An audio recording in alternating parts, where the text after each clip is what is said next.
रात के करीब 12 बजे समुद्र से 3 जलपरियां बाहर निकली और वहां से भागने लगी।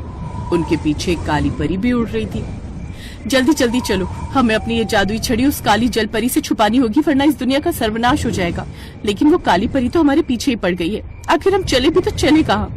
ऐसा करते इस घने जंगल के अंदर घुस जाते हैं। इसमें कोई गुफा होगी, उसी गुफा में हम लोग चले जाएंगे। तीनों उस काली परी को चकमा देकर जंगल के अंदर किसी गुफा में घुस गई। ये तीनों कहाँ चली गई? खुद को जादुई जलपरियां कहती हैं और मुझसे डर गई। मुझे किसी भी कीमत पर उनकी जादुई छड़ी चुरानी होगी और उसके बाद मैं इस पूरे संसार पर राज करूंगी, सबको अपना गुलाम बना लूंगी। काली परी उन्हें इधर उधर आसमान में ढूंढती रही पर वो कहीं नहीं मिली। दूसरी तरफ तीनों जलपरियां एक गुफा के अंदर थी। हम लोग ज्यादा देर तक उस काली परी से नहीं छुप सकते, वो हमें किसी न किसी तरह ढूंढ ही निकालेगी। ऐसा करते इस जादुई छड़ी को हम एक बच्ची के रूप में बदल देते हैं। हाँ, ये सही रहेगा बहन। दोनों चुपके से बाहर निकली। बाहर निकलकर तीनों ने उस जादुई छड़ी को जमीन पर रखा और अपने जादू से उसे एक छोटी सी प्यारी बच्ची बना दिया। तभी अचानक आसमान में काली परी उन्हें चमकती हुई दिखाई दी। मुझे लगता है काली परी हमारे पास पहुंचने वाली है। तीनों परियां उस बच्ची को छोड़कर वहां से भाग गई।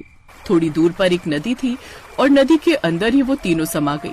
अभी तो ये तीनों यही कहीं भटक रही थी, अचानक कहाँ चली गई?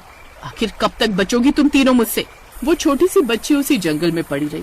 सुबह सुबह एक गरीब किसान वहाँ लकड़ी काटने आया तो उसकी नजर उस बच्ची पर पड़ी। कितनी प्यारी बच्ची है ये। कौन इतनी प्यारी बच्ची को यहाँ छोड़कर चला गया?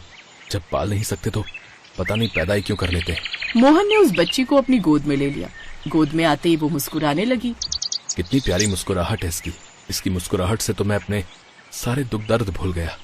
मैं इसे ममता के पास लेकर जाता हूँ, वो बहुत खुश हो जाएगी। मोहन अपना सारा काम धंधा छोड़कर उस बच्ची को अपनी झोपड़पट्टी के अंदर ले आया। ये किसकी बच्ची उठा लाए तुम? बच्चा चोर बन गए तुम बच्चे की चाह में।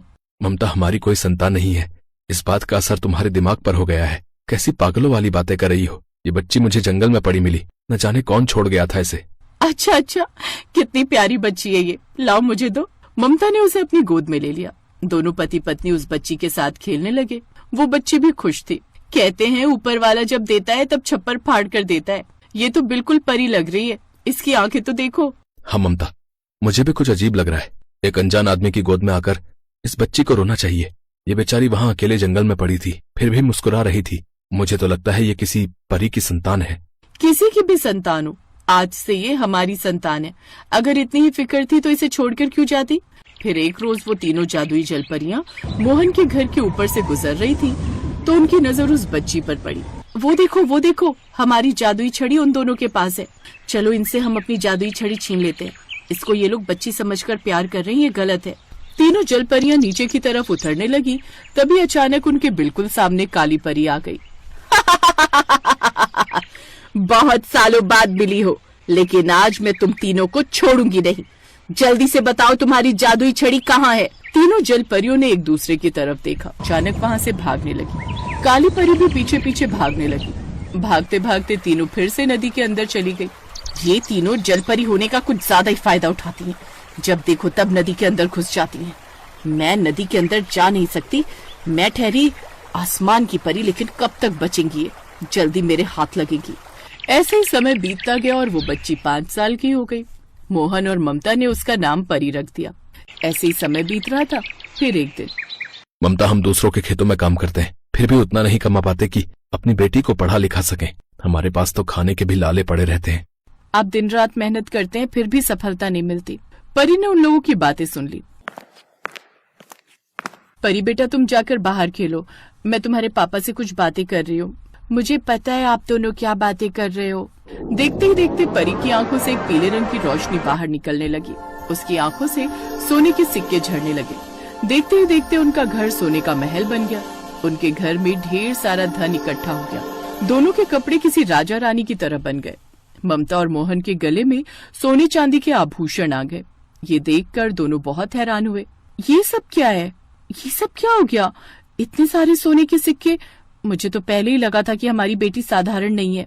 हमें अपनी बेटी को छुपा कर रखना होगा, वरना किसी गलत हाथों में लग गई तो लोग इसका फायदा उठाएंगे। बेटी तू हमें छोड़कर कभी जाएगी तो नहीं ना? पापा, मैंने जब से होश संभाला है आप दोनों को ही अपने माता पिता के रूप में देखा है, इसलिए आप लोग परेशान मत होइए। आप दोनों ही मेरे माँ बाप हैं।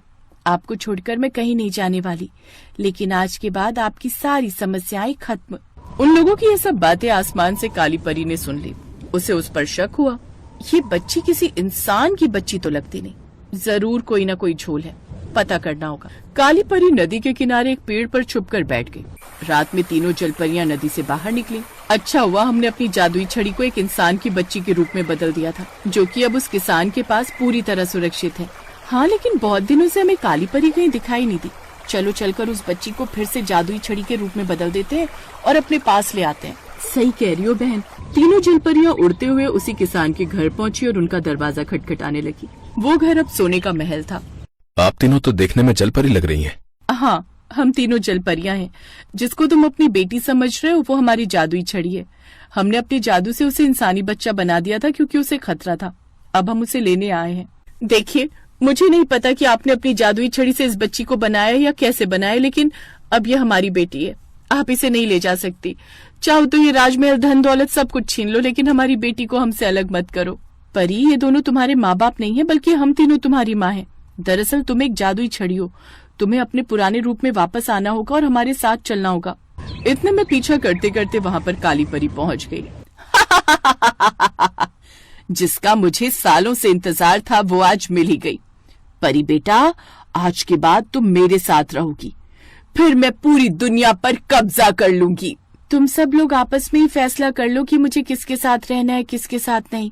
कोई मुझसे भी तो पूछ लो। तुम्हारी अब यहाँ एक नहीं चलने वाली बेटी। देखो मेरा कमाल। काली परी ने अपने जादू से मोहन की बेटी परी को चारों तरफ से रस्सी से बांध दिया। शायद तुम भूल गई, जो जादू तुम यहाँ दिखा रही हो उसी जादू में मैं अपनी जिंदगी बिता रही हूँ। मैं खुद जादुई छड़ी हूँ।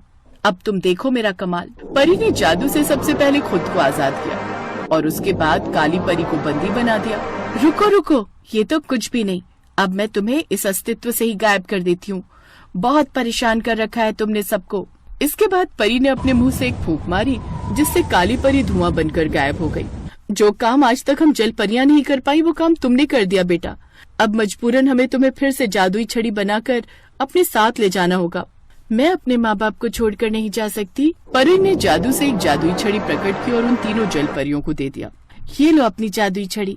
अब मैं एक साधारण लड़की बन गई हूँ। ठीक है बेटा, अब तुम इनके साथ रह सकती हो।